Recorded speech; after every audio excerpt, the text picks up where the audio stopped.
presencia este día lluvioso.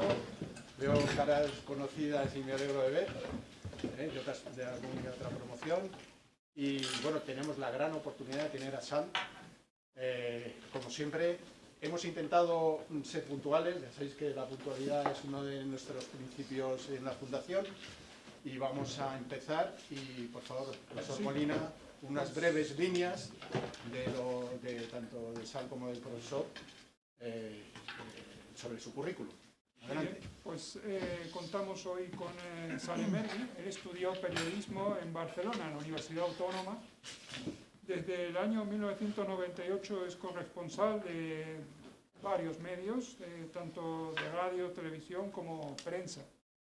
Es corresponsal en los últimos años de El Mundo y ha colaborado y sigue colaborando con Telemadrid, la emisora RAC 1, CNN en español o Televisa de México, entre otros. Ha escrito su primer libro, Descifrando Israel, cuya segunda edición se presentó ahora en España, con un apéndice sobre el 7 de octubre, y posee la cruz de oficial de la Orden del Mérito Civil. También está con nosotros el profesor Alfredo Hidalgo, que es coordinador del Grupo de Profesores contra el Antisemitismo de la UNED. Muchas gracias. Muchas gracias por vuestra presencia. Vamos a tener la oportunidad, tenemos aquí dos expertos en Israel. Tal y como está ahora la situación, tenemos la gran suerte de poder, vamos a hacer un turno de preguntas. Le voy a ceder la palabra al profesor Hidalgo y vamos a hacer preguntas, vamos a debatir. Tiempo estimado, Sal, para... Sí, sabemos que tienes muchos compromisos. Podemos estar, son las 16:07, podemos estar prácticamente una hora. ¿Os parece bien? Sí. Y adelante. Muchísimas gracias. Pues profesor, la palabra es tuya. Como dicen los anglosajones. Muy bien.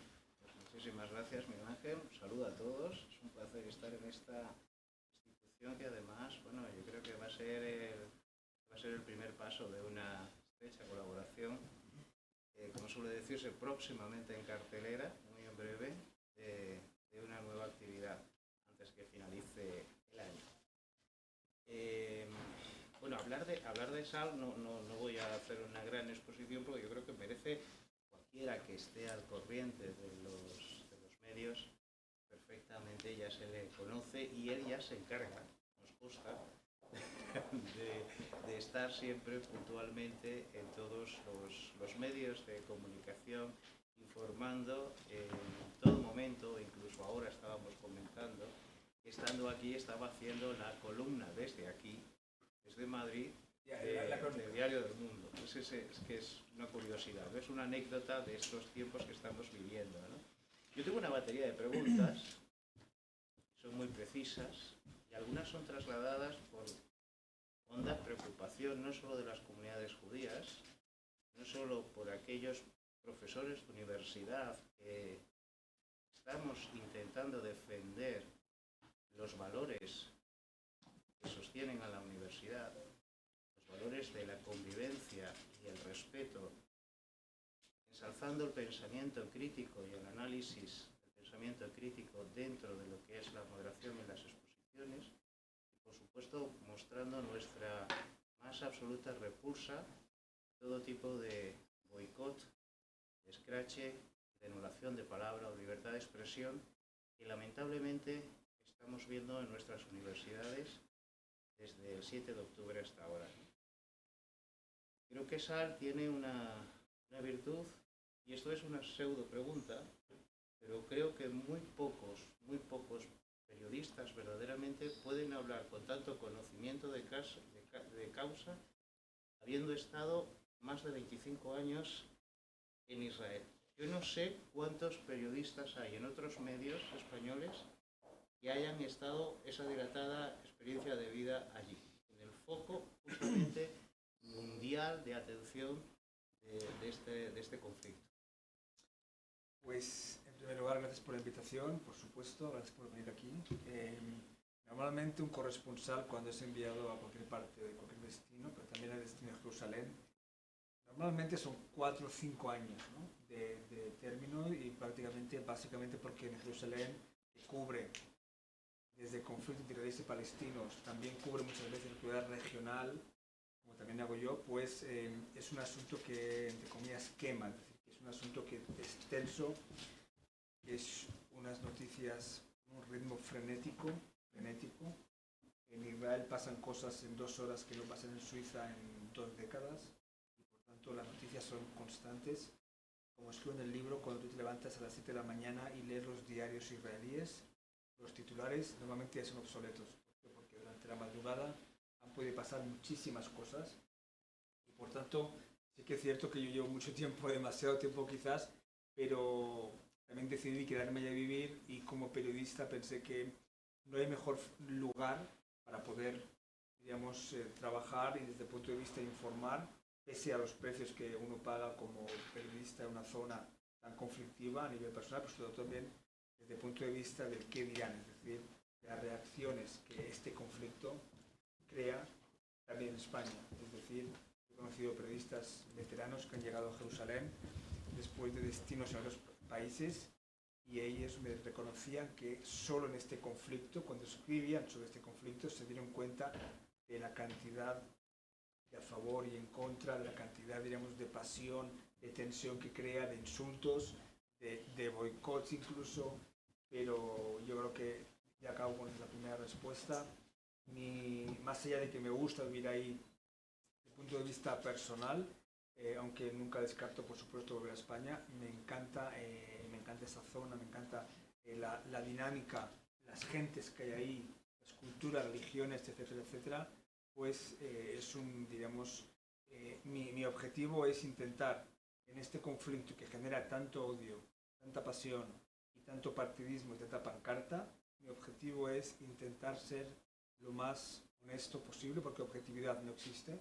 Cuando tú eliges una foto, un titular y estás poniendo una forma subjetiva de cómo ves la noticia, o cuando citas a alguien no al otro, o la forma de citar o el orden de citar, y por tanto mi objetivo siempre ha sido, y por eso a veces me critican a ambos lados o a veces no me critican, pero intentar ser fiel a los hechos y que el lector, espectador y oyente sea el mismo el que decida y pueda juzgar lo que pasa y que yo tenga que hacer una crónica dogmática y una crónica, diríamos, partidista. Sí, adelante. La primera pregunta, que es la que más nos afecta a todo, en el sentido de que venimos, y además está muy en consonancia con todo lo que estás diciendo, porque independientemente del plano militar que tendremos ocasión de abordar ahora, estamos hablando de la batalla del relato. ¿Con quién mejor que hablarlo con un periodista, ¿no? Y nos hemos venido preguntando en todos los medios, yo creo que en todos los sectores sociales, culturales, políticos en España, esto que ya se viene diciendo, que es muy manido, que Israel pierde la batalla del relato, ¿no? Si no estoy equivocado, corrígeme, creo que esto ha sido un déficit que ha acompañado, yo creo que tradicionalmente, al Ministerio de Asuntos Exteriores israelí. Nunca ha sabido comunicar bien los hechos y las circunstancias, y ahora recientemente parece ser que el Ministerio, no sé si ha creado algo parecido a una especie de unidad informativa de comunicación. Pero la pregunta precisa y concreta, en los momentos más difíciles que hemos estado viviendo en este país, a través de las noticias y comentarios de los distintos analistas, nos preguntábamos cuál es el fallo de comunicación de Israel con sus aliados a la hora de la veracidad de los hechos tal y como acontecen. En primer lugar, si tú preguntas a un israelí sobre la batalla del relato, te dirán que ellos prefieren ganar la batalla en el campo y no en el relato. Como cito yo la famosa frase de Golda Meir, que decía que prefería que el mundo le diese una condena a una condolencia. Es decir, que prefiere que ellos sean más impopulares fuera de Israel y a cambio asegurarse su seguridad desde su punto de vista. Así que en este primer lugar hay que decir que Israel, como tú dices bien, desde hace muchos años tiene perdida la batalla de relato porque, en primer lugar, normalmente el lado fuerte de un conflicto es el que tiene menos posibilidades de ganar la batalla de relato, porque una persona, independientemente de sus ideologías, cuando ve en televisión el lado fuerte y el lado más débil, normalmente va hacia el lado más débil, independientemente de las causas, independientemente del contexto. La simpatía va hacia, digamos, el lado más débil. Yo digo siempre que este conflicto no es entre buenos y malos, sino diríamos entre gente más fuerte y gente menos fuerte, pero es el primer punto. Es decir, que Israel perderá nuevamente el relato, aunque esté de primer ministro una persona que no caiga tan bien, aunque sea un gobierno menos, diríamos, con elementos más extremistas, sino que igualmente hubiera perdido esta batalla, porque las imágenes en la Franja de Gaza, los números de muertos, las declaraciones de los ministros, etcétera, etcétera, ante una coalición muy poderosa, que haga lo que haga Israel, van a criticar. Es una coalición muy poderosa y, por tanto, Israel, que ya tiene un gobierno muy impopular fuera del país, pues hace esto. En segundo lugar, Henry Kissinger decía que Israel no tiene política exterior, solo política interior. Es decir, que cada acción que hacía Israel pensaba también de forma a cortoplacista, ¿no? Diríamos, también ocurre en otros países, por ejemplo en el gobierno español también, que es decisiones o políticas como la de Israel tiene un elemento claro de política interna española. También en Israel, el primer ministro, etcétera, etcétera, tiene en primer lugar su principal objetivo es convencer o estar con sus ciudadanos y no tanto con los europeos o los americanos, etcétera, etcétera. La batalla de relatos también se pierde porque muchas veces, como digo yo, el mensaje va hacia adentro, ¿no? La Hamas, por ejemplo, el grupo islamista Hamas, Abu Obeida, que era el portavoz del brazo armado de Hamas, una persona, si os acordáis o lo conocéis, que ya ha muerto, fue abatido por Israel, una persona que llevaba siempre el pañuelo de rojo y era uno de los líderes más admirados por el mundo árabe y por los palestinos, y murió en un ataque israelí en esta guerra. Por cierto, es verdad que era el portavoz de los armados, pero no era el portavoz como aquí, el portavoz de la Moncloa que va con un maletín. No, era una persona que integró a principios de siglo el brazo armado de Hamas, era un hombre efectivo de Hamas, armado, y él tenía más de 1.200 o más de 1.000 hombres efectivos dedicados exclusivamente, diríamos, al tema mediático, al tema de enseñar lo que hace Hamas por ejemplo, en cada operación de Hamas, en cada acción armada, y había siempre alguien de Hamas con una cámara, y siempre era importante. Hamas entendió desde el principio la importancia de la imagen en este conflicto, porque ya que no tiene F-35, F-15, ni tanques, Merkabah, etcétera, sí que tiene como baza, diríamos, la cámara, los móviles, por supuesto, de los ciudadanos. Cuando hay un ataque, enseguida son las imágenes que transmiten en todo el mundo. Así que Obeidi tenía, por ejemplo, más de 1.200. En cambio, cuando murió, en Israel citaron que mientras él tenía 1.200, el ejército israelí, que tiene un departamento muy grande que se llama Dover Tzal, en hebreo significa portavocía del Tzal, del ejército, tenía la mitad, más o menos. Es decir, la importancia que daba el ejército a este asunto era menor. Este departamento tiene representantes, tiene un jefe que es el portavoz del ejército en general, pero también tiene un jefe que es el portavoz de la prensa extranjera. Y debajo suyo tiene en inglés, en francés, en español, en portugués con español más o menos, en alemán. Y desde el punto de vista de batalla de relato, siempre las tenía de perder con Hamas desde el punto de vista de recursos y sobre todo el relato. Es decir, es muy difícil para el ejército explicar según qué ataques y según qué imágenes que se ven. Por ejemplo, ahora estamos viendo la Franja de Gaza devastada, ataque ofensivo israelí, y vemos muchas casas o edificios destruidos, ¿verdad? Pues bien, en Israel dicen que es una pena que, por ejemplo, cuando se enseña esta imagen de la casa destruida en el edificio, el contexto que dan fuera de Israel es Israel arrasó este edificio, Israel bombardeó este edificio. En Israel dicen que es una lástima que no digan que Israel atacó este edificio porque ahí había milicianos o hombres armados, terroristas, o lo más frecuente son edificios minados, es decir, con explosivos debajo de la tierra, incluso en la cama, en todo tipo de armarios. Y el ejército en estos 2 años lo que ha hecho es, ha ido también casa por casa para ver qué pasa, si hay o no gente minada. Y muchas veces, en lugar de lanzar la bomba desde arriba, lo que hacen es, a nivel ya táctico, entran ya sea con unidad canina o si no con robots. ¿Sabéis? La unidad canina del ejército israelí, que se llama Oketz, tiene un perro, tiene cada los perros adiestrados y cada perro tiene su cámara, que es el primero a entrar y visualiza todo. Eso o los drones. ¿Os acordáis cuando mataron a Sinuar, que había un dron? Que casualmente Sinuar fue abatido por soldados de una unidad muy regular, nada que ver, nada una unidad de élite, ni por supuesto el Mossad, una unidad normal que de casualidad pillaron a Sinuar en Tel Sultán, en Rafah. Y son datos, son hechos que desde el punto de vista de imagen de relato no se pueden ver. Yo estuve en Gaza varias veces empotrado con el ejército israelí.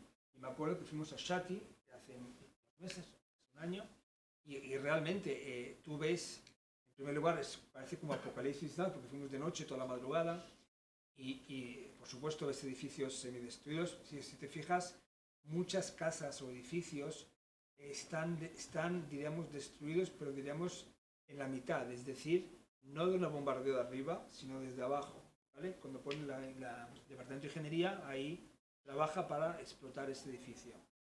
Entonces yo vi el tema de los túneles, por ejemplo, que es un tema muy, muy frecuente, y la casualidad, anécdota, y lo expliqué en el Diario del Mundo, es que cuando salimos todo el convoy del ejército, íbamos yo y una compañera de Financial Times, y fuimos saliendo de Shati hasta la frontera, pues había varios carros blindados, un camión enorme, era un departamento de infraestructuras de logística que llevaba comida y todo tipo de recursos al frente de guerra desde el sur.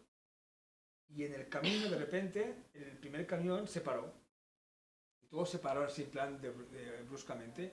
¿Y qué pasó? Que el camión detectó la rueda del camión, una rueda grandísima, se atrabó en una especie de agujero grande, una especie de agujero. Y entonces fuimos también y era una especie de apertura de túnel. Entonces no se sabía si eso era una parte de un alcantarillado o si era un agujero más o si era realmente un túnel usado por Hamas. Hay varios tipos de túneles. Está el túnel que Hamas usó para retener secuestrados. Durante 2 años, por ejemplo, Ariel Cunio estuvo en un túnel solo.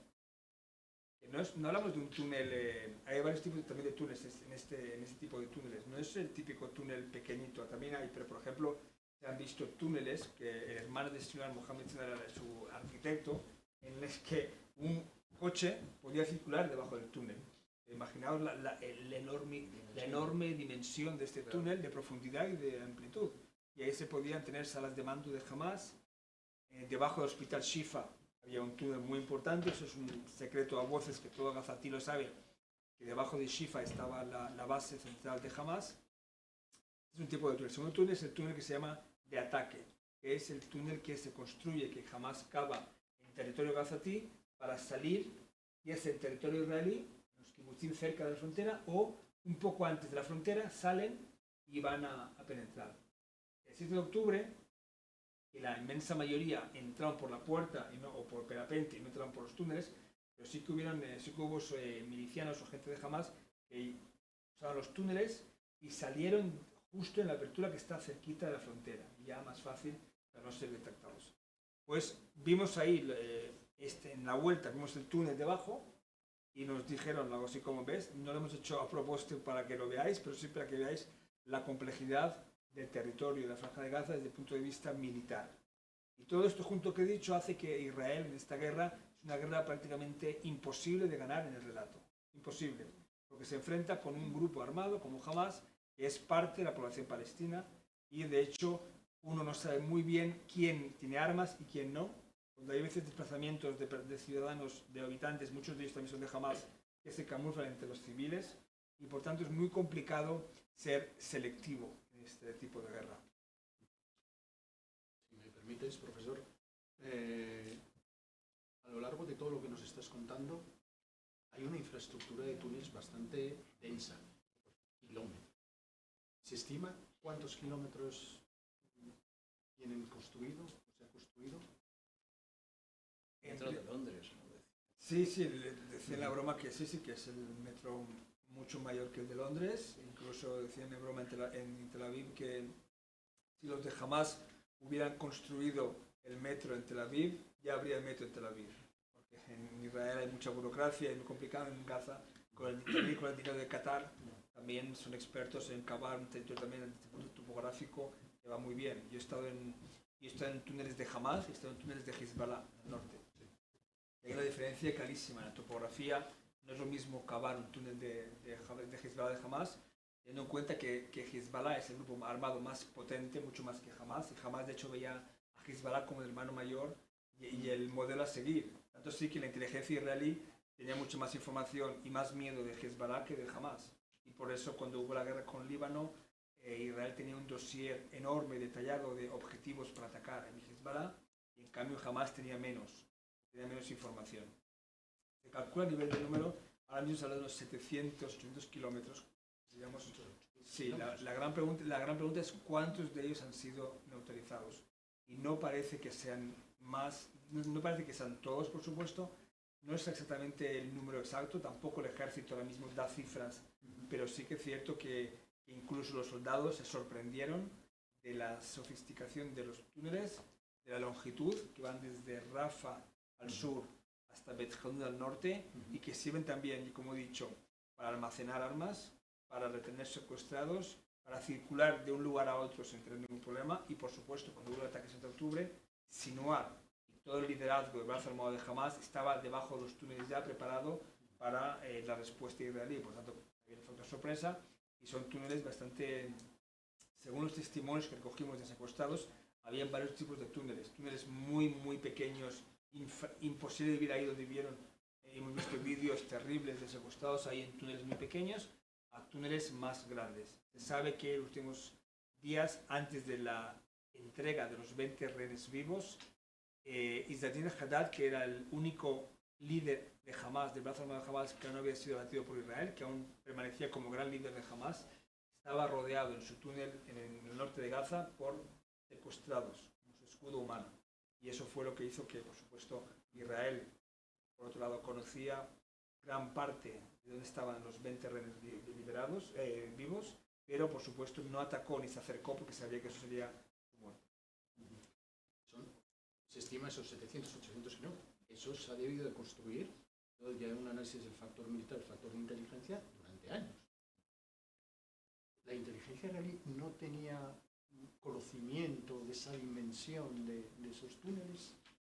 Sí, esos túneles se construyen en primer lugar ya en Gaza, hay una infraestructura, ¿no?, subterránea, pero Hamas, que son expertos también, tienen una unidad especial de construir estos túneles. Eso es un proyecto de Mohammed Deif, que es el jefe del brazo armado de Hamas, que ya desde el principio del siglo, él tenía como dos grandes banderas de su proyecto de destrucción de Israel. Por un lado, el tema de proyectiles. Recordemos que los primeros proyectiles, en 2004, si no me equivoco, el primer proyectil prácticamente casero, y hemos llegado a misiles casi importantes. Y el segundo proyecto es el proyecto de los túneles, que veían como gran, diríamos, factor que podía un poco contrarrestar la supremacía absoluta militar israelí y tecnológica.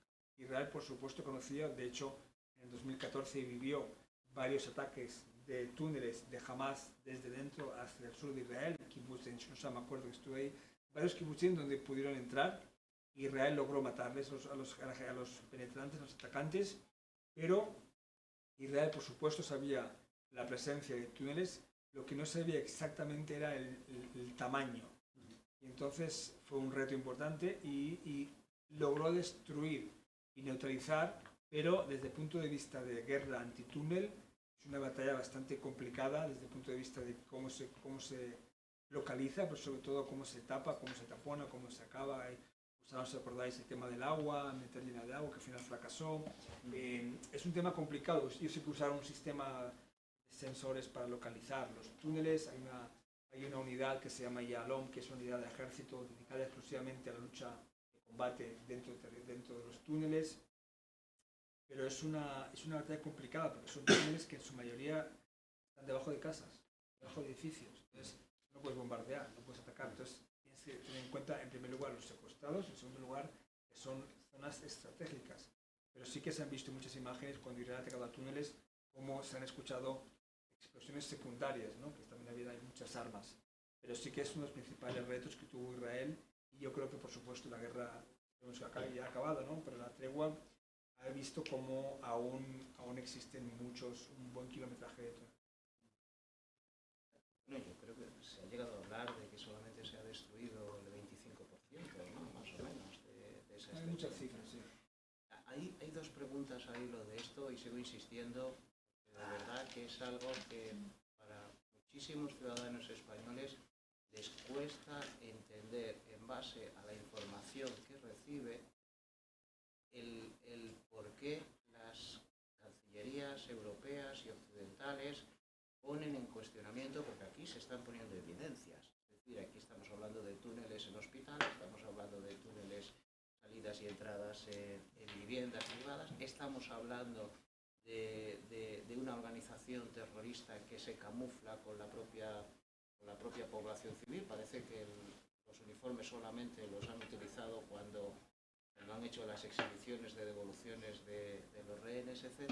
Entonces, yo me pregunto si existe, por un lado, un doble lenguaje de estas cancillerías occidentales y europeas en privado entienden y comprenden la dificultad de la guerra urbana de la situación, pero en público, de cara a la ciudadanía y al electorado, se ven obligados digamos, que apretar los machos, ¿no? al gobierno de Israel. Y la otra cuestión ligada, y que ha señalado el compañero Miguel Ángel, es que yo me pregunto si los organismos internacionales que contribuyen o han venido financiando el bienestar de la población azatí se preguntan cómo ha sido el destino de todos esos miles de millones que han ido circulando, porque para crear toda esa infraestructura, que es casi una segunda ciudad o 3 ciudades por debajo de la superficie de Gaza, ha significado evidentemente unos recursos, ¿no? Entonces me pregunto si se han cuestionado los organismos internacionales, así como las cancillerías, el destino y el uso de todo ese dinero.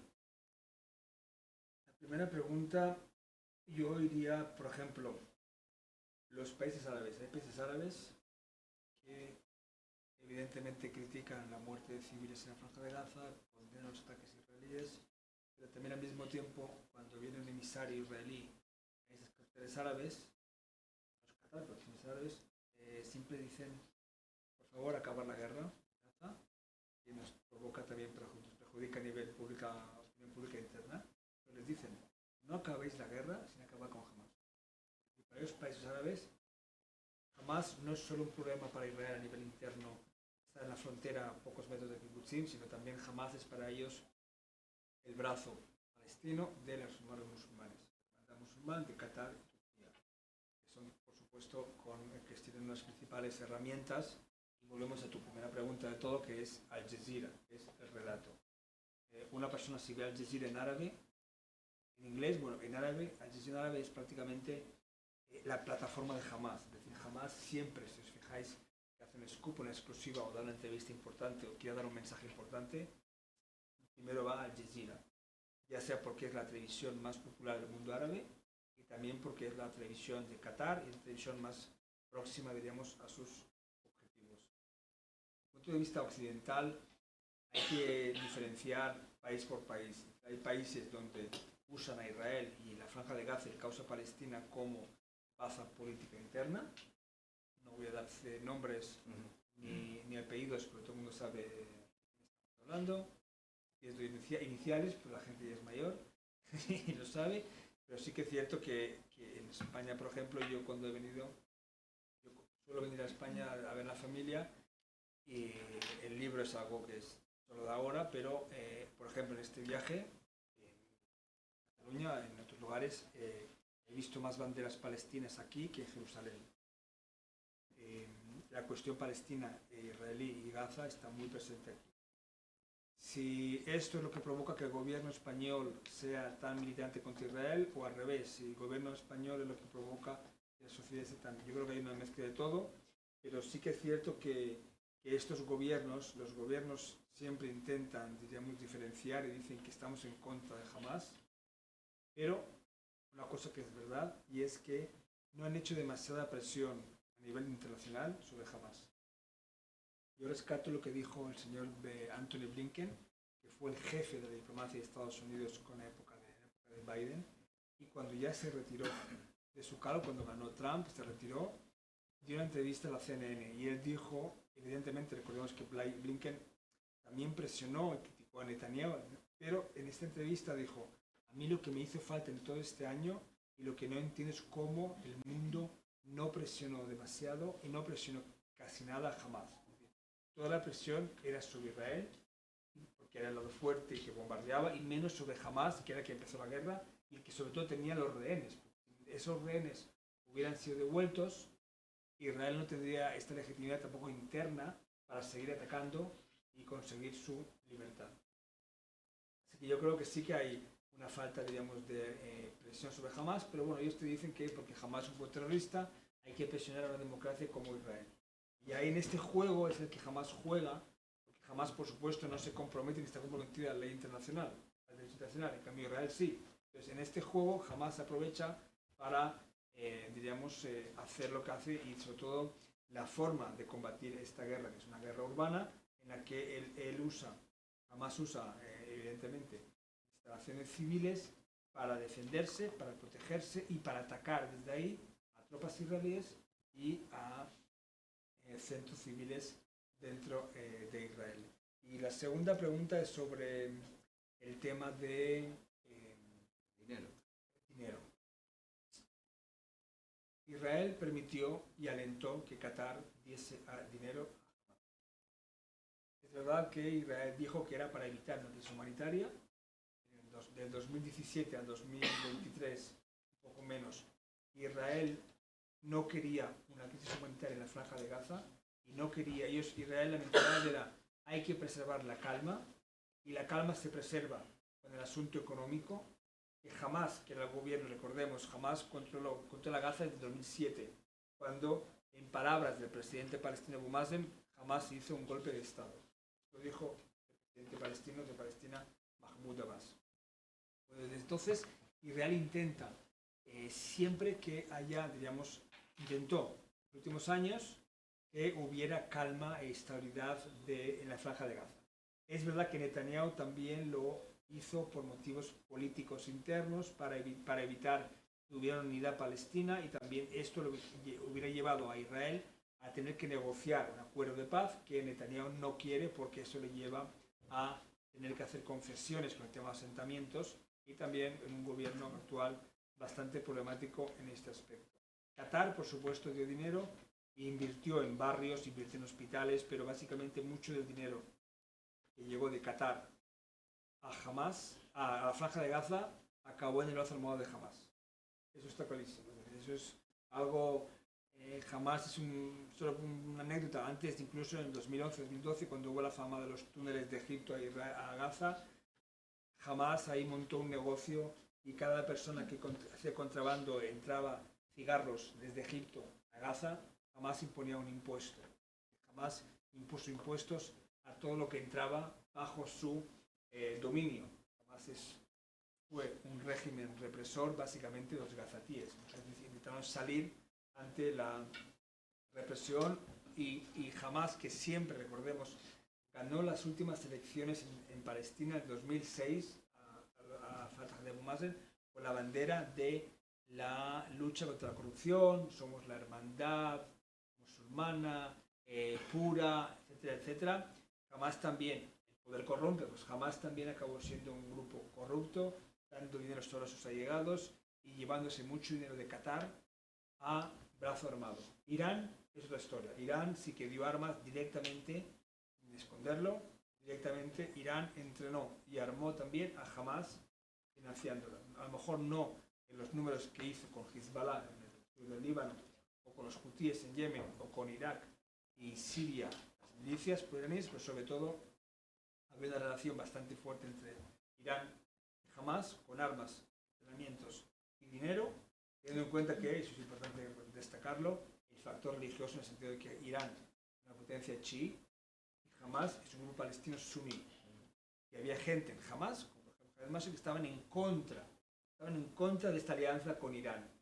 Preferían tener una alianza más con Egipto o con los saudíes. Así que los principales focos de financiación de Hamas fueron Qatar e Irán y, por supuesto, la ayuda internacional que llegó de la ONU, que llegó de fuera, la comunidad internacional, pues también parte me imagino que no habrá acabado todos en las escuelas o mezquitas o cosas, diríamos, civiles que la ONU y demás fomentaba. La gran pregunta es si Naciones Unidas y la UNRWA, por ejemplo, estuvo atenta y vio con sus ojos todo este impresionante proyecto de túneles. Es lo que en Israel se pregunta, ¿cómo es posible que la ONU no viera nada de todo esto? Y la ONU dice que no lo vio o que ellos solo se ocupan de lo suyo y no tenían relación, no se ocupan de Hamas. Analizando el tema de Hamas, desde el factor militar, ¿cómo está su alto mando o cómo está la cúpula militar? Está muy dañada y moralmente, si su milicia está también muy tocada moralmente. Y luego, en 2 años en el que ha habido un continuo bombardeo por parte de Israel, en 2 años, desde el punto de vista militar, no se han quedado sin municiones, un arsenal enorme. Entonces, ¿cómo no les ha podido llegar aprovisionamiento? Me pregunto cómo han continuado en 2 años con esa capacidad militar de defensa. Desde el punto de vista armado, Hamas tenía miles y miles de proyectiles antes de empezar la guerra, de fabricación y también de contrabando, y finalmente prácticamente no les quedaban ya prácticamente misiles ni cohetes. Algunos, evidentemente, aún tenía posibilidad de lanzar algún cohete al sur de Israel, pero básicamente Israel sí que en 2 años dejó a Hamas prácticamente, aún tiene, pero sin arsenal como antes, básicamente también porque Israel atacó muchas lanzaderas, atacó el brazo armado fue muy dañado a nivel de personal y a nivel, digamos, de recursos, de armas. La gran pregunta ahora es si con esta tregua Hamas va a poder rearmarse o no. Desde el punto de vista de efectivos, antes de la guerra se creía que Hamas tenía unos 25.000, 30.000 hombres, ya sea el brazo armado, policías o de seguridad, miembros de Hamas. Todos los números y cálculos que hace Israel dice que entre las decenas de muertos en la franja de Gaza, como sabéis, según el Ministerio de Seguridad de Hamas, hay 65.000, 7.000, casi 70.000 muertos.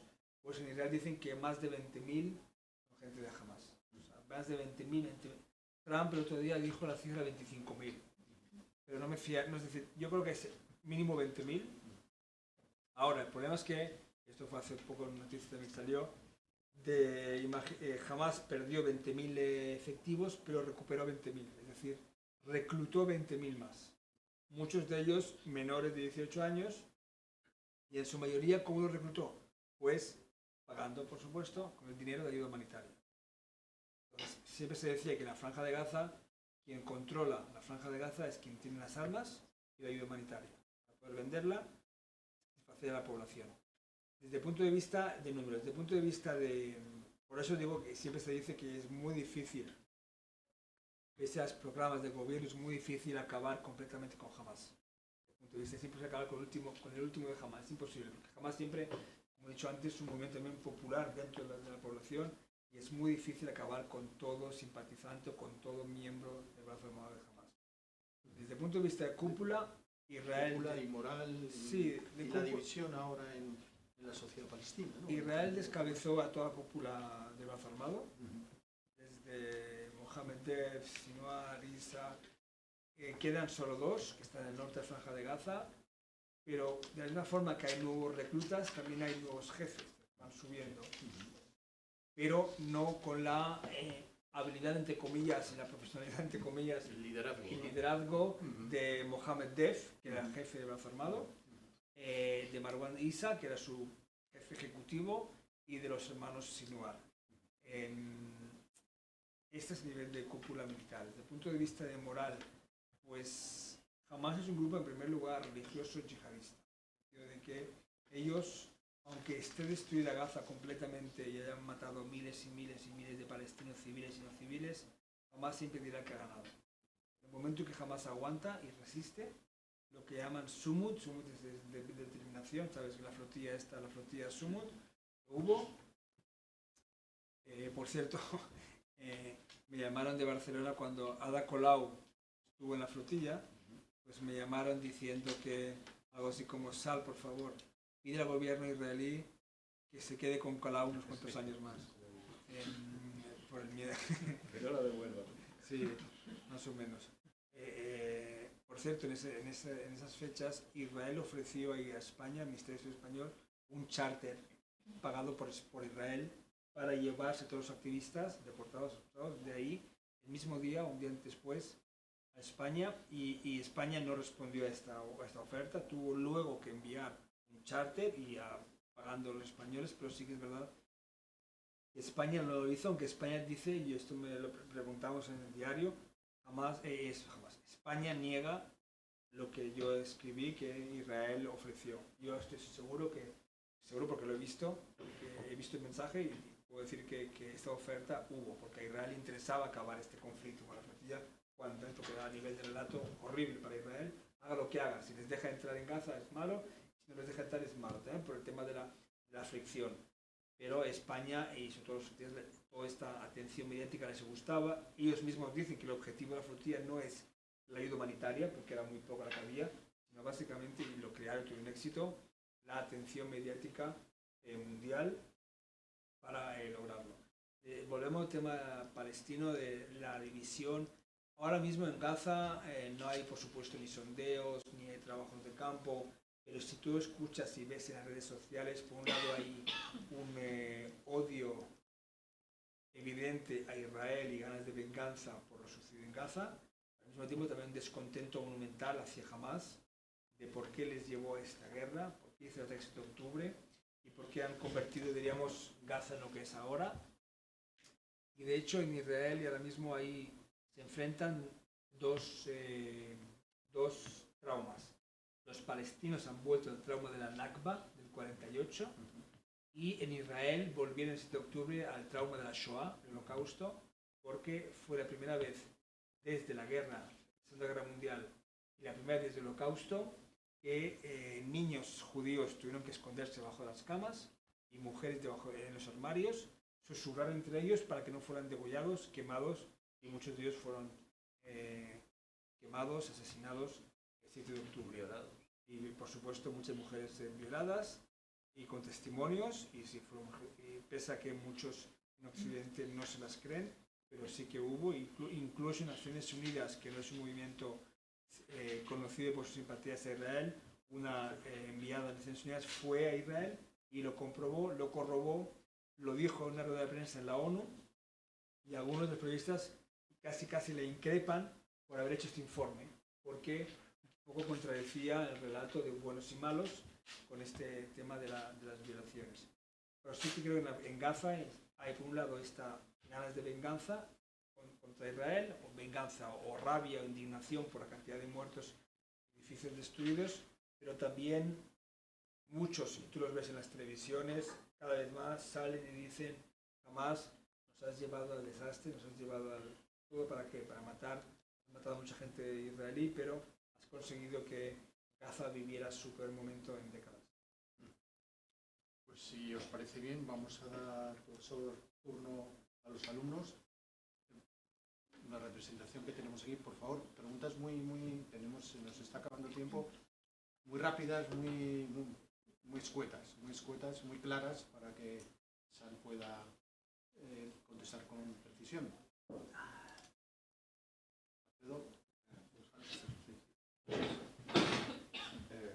Muchas gracias por la intervención. No es fácil encontrar en España este tipo de declaración. Y sobre todo, una cosa que yo he visto desde el 7 de octubre hasta ahora es un aumento del nacionalismo dentro de Israel. Porque sí que es cierto, en mi caso yo he vivido en Israel y yo tenía gente de la comunidad judía que eran muy partidarios de los dos estados. Pero a día de hoy de toda esa gente que yo conocía que estaba de acuerdo con esa idea, me parecía a mí una locura en su día y yo no soy partido, sinceramente, ya no están.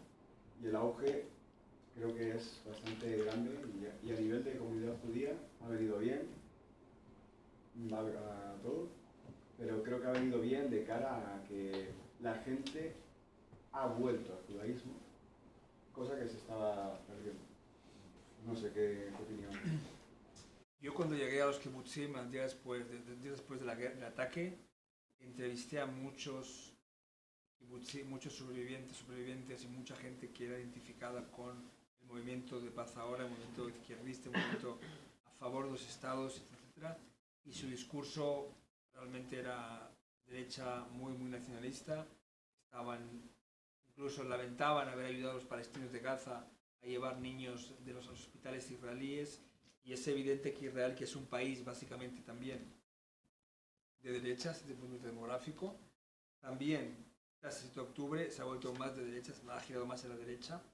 Y por eso digo, sí, yo digo siempre que está muy bien que Álvarez y Sánchez sean dos estados, pero quien tiene que hacer este acuerdo son israelíes y palestinos. Y hoy en día hay más apoyos a esta idea en Madrid que en Ramallah o en Tel Aviv. Y entonces, finalmente, la paz se hace entre la gente que tiene que ir a la paz, no entre España y Palestina o entre España y Israel. Estoy de acuerdo contigo que sí, que en Israel se ha vivido un giro a esta derecha y también gente, por ejemplo, secuestrados que eran súper laicos en el cautiverio, como no tenían más que eso, han creído en Dios, que es lo que antes han creído en su religión y se han vuelto más religiosos. Eso no quiere decir que Israel sea más religioso como país. Hay datos que indican que, por ejemplo, hay más centros comerciales abiertos en Shabbat, el sábado, pero sí que es cierto que hay un giro más a la derecha y eso hace más difícil, independientemente del gobierno que haya estudiantes estas. ¿Por qué? Porque hay menos confianza. El israelí de por sí ya es desconfiado, muy desconfiado, por su historia, por supuesto, pero tras el 7 de octubre lo es aún más, porque Israel intentó esta vía de la calma con Hamas, y sobre todo lo que te dicen la gente más de derechas en Israel es que, mira, algo así como nos fuimos de Gaza, como el mundo quiso, nos retiramos de Gaza hasta el último milímetro en 2005 y a cambio recibimos misiles y cohetes y ataques. Si hacemos lo mismo en la ribera occidental, es decir, Judea, Samaria o Cisjordania, va a pasar lo mismo, con la diferencia que incluso aquí están a 1 minuto o 2 de Tel Aviv y del aeropuerto de Ben Gurion.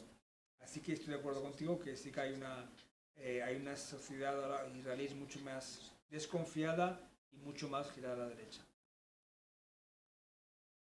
Sí, me pide el profesor Hidalgo última pregunta, por favor. Profesor. Sí, verás, es que hay que volver a España y no hay tiempo. Pero todo el mundo lo sabe, estamos ante el gobierno español, es considerado uno de los gobiernos más hostiles hacia Israel, ¿no? Se ha llegado a tal situación que casi hoy día ningún ciudadano sabe distinguir los descalificativos que han venido por parte de algunos miembros del gobierno de Israel que han incrementado o han contribuido al incremento del antisemitismo y algunas declaraciones que han hecho miembros que todos tenemos en mente del gobierno de España, ¿no? Uno se pregunta, y a mí me preocupa, por terminar, empezando por tu propia intervención, cómo Israel ve esta batalla y la ve de política interior y no de exterior. Y si parece olvidarse de la enorme diáspora en una sociedad como esta, el Gran Sefarat, después de muchísimo tiempo, ha conseguido muy lentamente recuperar una parte de la población. Yo no sé si se es consciente de que estamos en una sociedad sin apenas judíos, siendo aparentemente las que más declaraciones antisemitas tienen. En comparación con Francia, en comparación con la República Checa, en comparación con Alemania, esta contradicción, todos estos elementos, ¿cómo lo ves tú? En primer lugar, para Israel, España como país es importante, pero no tanto desde el punto de vista de aliados, en el sentido de ahora mismo para Israel es importantísimo, básicamente, como siempre, lo que piense y diga Estados Unidos. Es su casi único referente, y por eso Trump tiene la posibilidad y el bastón y la fuerza y el palo para imponer un acuerdo como el impuesto ahora, que ha impuesto a Netanyahu, pero también a Hamas a través de Qatar y Turquía. Recordemos que Trump es amigo y socio y aliado del emir de Qatar y del presidente de Turquía. Pero sí que es cierto que yo creo que Israel con España ha tenido y tiene la paciencia que no tuvo con otros países como Irlanda, por otras relaciones.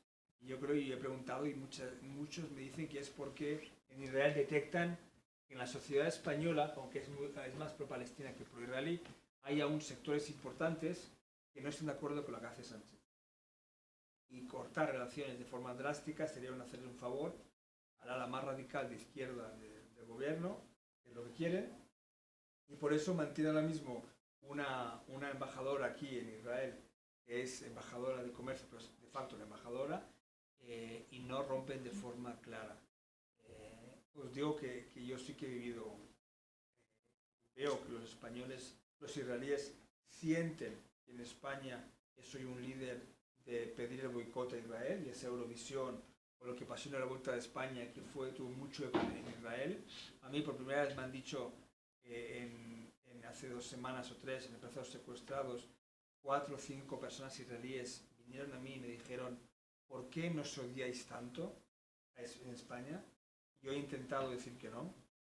Intento decir que hay gente que evidentemente es muy pro-palestina y está contra Israel. Es verdad que se han visto imágenes, como por ejemplo esta familia de israelíes en Vigo boicoteada, todo tipo de grafitis contra los judíos, no solo israelíes, contra judíos en la comunidad española.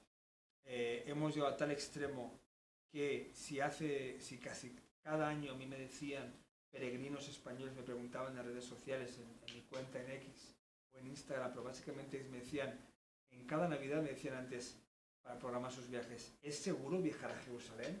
¿Es seguro viajar a Israel? Yo por supuesto les decía que sí, es seguro. Pero ahora israelíes me preguntan a mí si es seguro viajar a España, a Madrid o a Barcelona, porque yo digo que sí, por supuesto que es seguro, que es evidente que hay manifestaciones, ahora hay menos, porque hay un acuerdo de tregua, y imagino que la cosa se va a calmar, pero el sentimiento persiste. El sentimiento anti-israelí es claro y persiste. Yo creo que es una relación importante en la que está en juego también aquí hablamos de seguridad, de inteligencia. Estoy seguro, y eso lo sé, que en España hay, en los sectores de defensa y seguridad, esperan y rezan para que esta crisis no vaya a más. Es decir, ya han perdido todo tipo de contratos, porque España lo ha impuesto, de misiles, todo tipo de arsenal.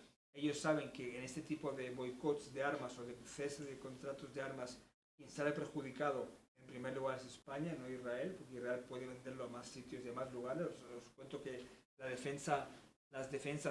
industria defensiva israelí está batiendo récords de ventas, récords. Es verdad que hay boicots de universidades israelíes, de escritores israelíes, del queso israelí, lo que tú quieras, de biciclistas. Desde el punto de vista de armas, hace 3 años, cuando en 2023, un poco antes, Israel vendió a Alemania el sistema HETS, que es el sistema defensivo para interceptar misiles fuera de la atmósfera, y que ha sido muy útil en esos momentos ante Irán y ante los hutíes, y en ese sentido España sale perdiendo, pero es un tema también ideológico, y desde el punto de vista del antisemitismo no es la gran pregunta. Si detrás de esta crítica a Israel, que puede ser justa y en muchos casos razonada, hay también un elemento antisemita desde el punto de vista en el que se señala a personas y no al país, se señala a ciudadanos, a turistas, se hacen un tipo de actitudes y de medidas que, por ejemplo, no se hacen, o manifestaciones que no se hacen en numerosos conflictos, donde han muerto muchísimas más personas en la región, pero sí con el caso israelí.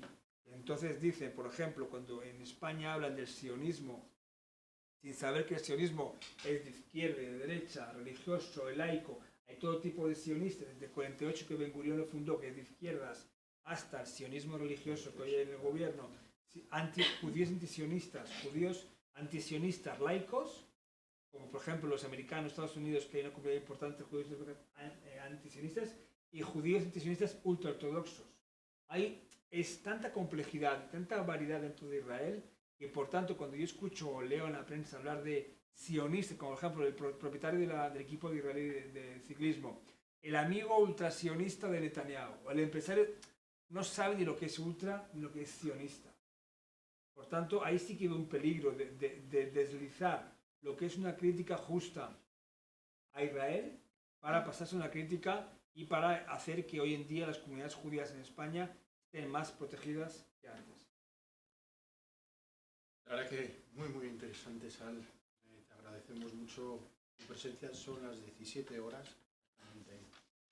Tenemos, el profesor tiene que estar dentro de una hora en otro lugar. Sí que nos gustaría transmitir que, desde luego que desde la Fundación tienes las puertas abiertas, tenéis las puertas abiertas. Siempre trabajamos por un entendimiento, un diálogo. Esperemos y deseamos lo mejor tanto para el pueblo israelí y el pueblo palestino, que de verdad haya un entendimiento, que haya una paz, porque lo más injusto que hay ahora mismo en la sociedad es una guerra. Creo que nadie quiere una guerra. Al final son las familias las que pagan, las familias israelíes y las familias palestinas, pues que pagan todo esto. Perder a hijos, perder a padres, perder a compañeros, perder amigos, es lo peor que te puede pasar en la vida. La verdad es que deseamos que todo llegue a la normalidad, que se alcance una verdadera paz. Y es lo que yo creo que todos deseamos. Muchísimas gracias y si os parece bien, pues profesor, damos por finalizada. Si podemos aguantar igual 5 o 10 minutos más, pero depende todo. Es un día lluvioso, es un día de atascos en Madrid y no quiero que llegues tarde.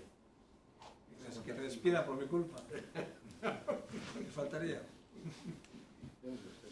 Muy bien, pues muchísimas gracias.